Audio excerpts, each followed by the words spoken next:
Dear students, good morning. जैसा कि आपको पता है, हम अपने यूट्यूब चैनल पर कैरियर मैथ साइंस क्लासेस के नाम से जो है लगातार आपको मैथ साइंस जीके की क्लासेस प्रोवाइड करवा रहे हैं। उसी में आज हम एक नया टॉपिक लेकर आए हैं। वो टॉपिक है कोविड-19। आज कोविड-19 की इंट्रोडक्शन क्लास रहेगी, लेकिन उससे पहले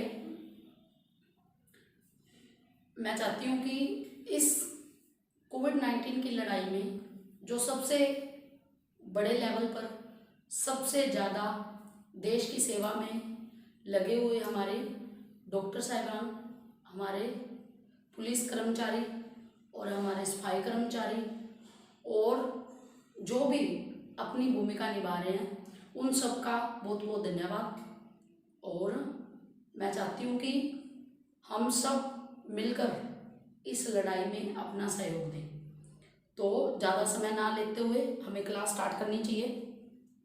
इंट्रोडक्शन क्लास है ये कोविड-19 की। देखिए, कोविड-19 क्या है? कोविड-19 एक वायरस है। कोविड-19 एक वायरस है और जो लैटिन भाषा में कोविड का मतलब है मुकुट। लैटिन भाषा में कोविड का मतलब है मुकुट। इसको मुकुट क्यों कहा गया?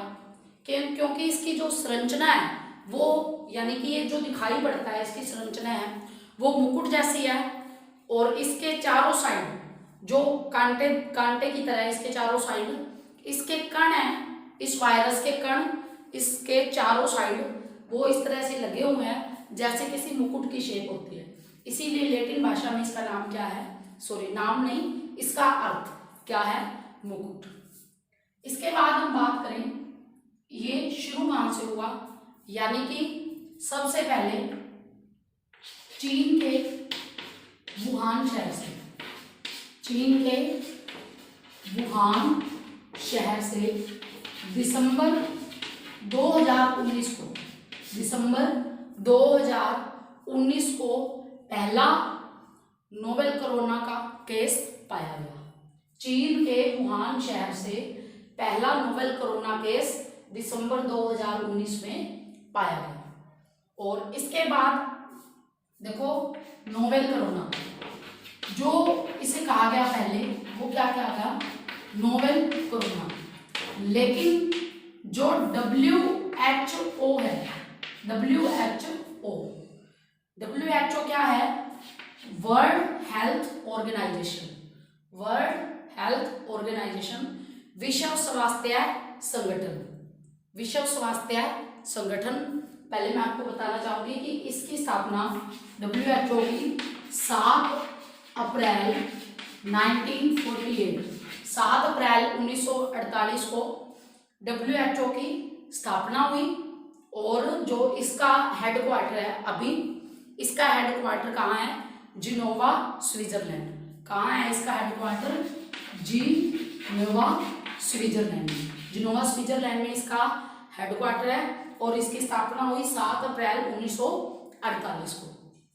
अब WHO ने इसे क्या नाम दिया? WHO ने जब इस पे रिसर्च किया और इसको नाम दिया कोविड-19। कोविड-19 यानी कि अपनी रिसर्च के बाद WHO ने इसे नाम दिया कोविड-19। जो चीनी के वैज्ञानिक थे, चीनी के वैज्ञानिकों ने इसे नाम दिया 2000 कोविड-N। 2000 कोविड-N। लेकिन ये क्या था? इसका पदनाम था। क्या था इसका? ये पदनाम था। क्लियर? इसके बाद हम बात करते हैं, जैसा कि धीरे धीरे ये बीमारी एक देश से दूसरे देश में, दूसरे देश से तीसरे, यानी कि पूरे वर्ल्ड में ये फैल गई। अब ये इतना सब होने के बाद जो WHO है, यानी कि विश्व स्वास्थ्य संगठन है, उन्होंने इसे कब? 13 अप्रैल 2020, 13 अप्रैल 2020 को इसे पैंडेमिक यानी कि महामारी घोषित कर दिया। WHO ने कोविड-19 को महामारी कब घोषित किया? 13 अप्रैल 2020 में इसे क्या किया? महामारी घोषित कर दिया। That's clear. इसके बाद हम बात करते हैं इसके लक्षण। अब देखो कोई भी दो चीजें होती है, अगर वो उसके लक्षण होते हैं तो भाई उसका बचाव भी होता है। लक्षण और बचाव, हर चीज की अगर कोई भी बीमारी है तो उसका बचाव का भी कोई ना कोई उपाय जरूर होता है। तो कोविड-19 के जो स्टार्टिंग में लक्षण पाए गए, खांसी, जुकाम, बुखार, ये सारी चीजें, तो स्टार्टिंग में इसको निमोनिया के साथ, निमोनिया के साथ कंपेयर किया गया कि ये जो लोगों के अंदर ये बीमारी है, ये वायरस है, ये क्या है? निमोनिया है। लेकिन ये निमोनिया नहीं था, और ये क्या था? कोविड-19। क्या था ये? कोविड-19। इसके लक्षण क्या है? खांसी, तेज बुखार, गले में सूजन या गले में सूजन या गले में दर्द होना, और इसके अलावा मांसपेशियों में पेन होना, और सबसे बड़ी इसकी प्रॉब्लम क्या है? सांस लेने में तकलीफ। सांस लेने में क्या होती है? तकलीफ। ये सब क्या है? कोविड-19 के लक्षण। कोविड-19 के लक्षण है। इसके बाद हम बात करते हैं इसके बचाव की। और बचाव से पहले एक क्वेश्चन ये अराइज होता है कि अब मौसम ऐसा है, अब इस मौसम में अगर किसी नॉर्मल व्यक्ति को खांसी, जुकाम, बुखार ये सब हो जाता है तो क्या उसका एक ही निष्कर्ष निकलता है कि वो उसे कोविड-19 है? तो इस क्वेश्चन का आंसर ये है कि ऐसा बिल्कुल नहीं है, क्योंकि कोविड-19 इस लक्षण के अलावा सरकार ने एक मार्गदर्शिका जारी की है। उस मार्गदर्शिका में सरकार ने ये चीजें बताई है कि लक्षण के अलावा अगर वो व्यक्ति किसी भी ऐसी कंट्री से भ्रमण करके आया है, ट्रैवल करके आया है जिस जगह पे बहुत सारे केस कोविड-19 के हैं, तो हो सकता है कि उसे भी हो।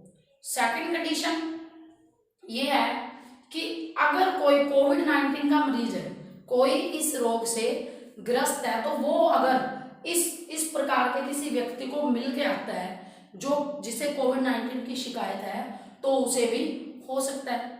और थर्ड क्या है? थर्ड ये है कि इसकी जो प्रयोगशाला है, प्रयोगशाला समझते हो आप, जहां इस चीज के चेकअप होते हैं, तो या कोई ऐसा हॉस्पिटल वहां वो भ्रमण करके आया तो भी उसे कोविड-19 हो सकता है। नॉर्मल खांसी, बुखार, गले में दर्द होने पर कोविड-19 नहीं होता, लेकिन फिर भी जैसा कि आपको पता है हमें अपने देश को बचाना है, और हमें देश को बचाना है, खुद को बचाना है, अपने परिवार को, आस पड़ोस सबको बचाना है। अगर आपको किसी को भी कोई प्रॉब्लम लगती है तो मैं आपसे रिक्वेस्ट करती हूँ कि आप हेल्पलाइन नंबर पे कॉल करें या किसी भी नजदीकी स्वास्थ्य केंद्र में जाकर जरूर मेरे डॉक्टर से सलाह लें। इसके बाद हम बात करते हैं कि कोविड-19 से बचने के लिए हमें ऑलवेज, जो हमेशा दिनचर्या में या कहीं आते जाते वक्त हमें करना क्या चाहिए? नंबर 1 सबसे जरूरी, सोशल डिस्टेंस, सामाजिक दूरी। हमें क्या करना चाहिए? सामाजिक दूरी बनाकर रखनी चाहिए। नंबर 2, अपने हैंड्स को यानी अपने हाथों को साबुन या सैनिटाइजर हाथों को करना चाहिए, और साबुन से या हैंड वॉश से अपने हाथों को थोड़ी थोड़ी देर में धोते रहना चाहिए। थर्ड क्या है इसमें? खांसते या छींकते टाइम अपने नाक को और मुंह को रुमाल या टिश्यू से ढकें, और अगर किसी व्यक्ति को खांसी जुकाम है तो उससे दूरी बनाकर रखें। और अगर आप कहीं आउटसाइड जाते हैं तो क्या करें भाई? मास्क का प्रयोग करें। और बाहर जाते हैं तो आप अपनी पॉकेट में भी हैंड्स को सैनिटाइजर करने के लिए अपने पास सैनिटाइजर रखें। ये सारी चीजें आपको क्या है? बचाव के लिए यूज करनी है। इसके बाद हम बात करते हैं कि ये जो कोविड-19 है ये है क्या?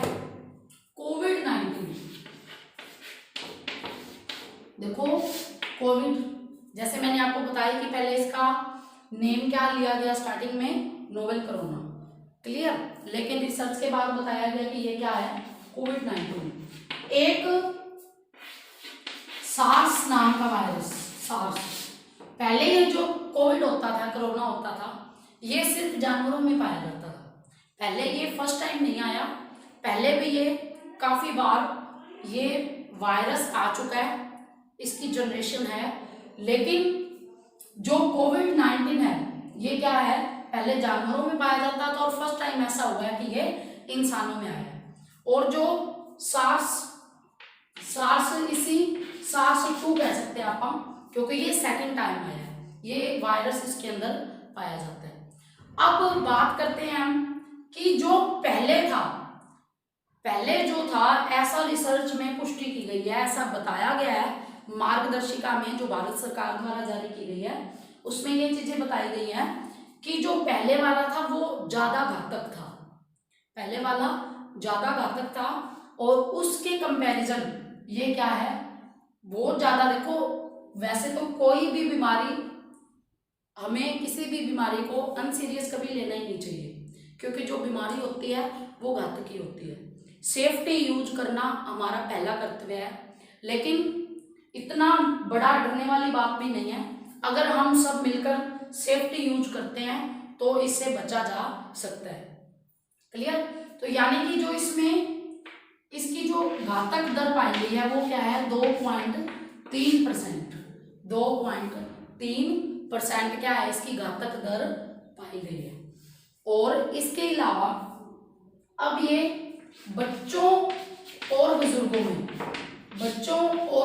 में सबसे ज्यादा, यानी कि जो ओल्ड एज है, ओल्ड एज समझ रहे हो आप, आपके दादाजी दादी जी या कोई भी हमारे घर में बुजुर्ग है, तो क्या है कि जो ओल्ड एज है उनको किसी भी प्रकार से इसमें बाहर जाने की आवश्यकता नहीं है, ना ही गवर्नमेंट की तरफ से उन्हें अनुमति है।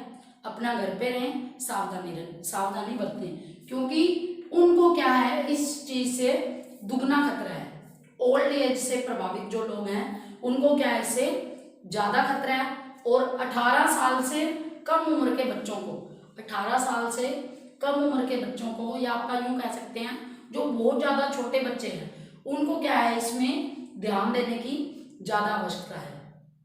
तो ये सारी चीजें, छोटी सी इंट्रोडक्शन हमने कोविड-19 के बारे में पढ़ी।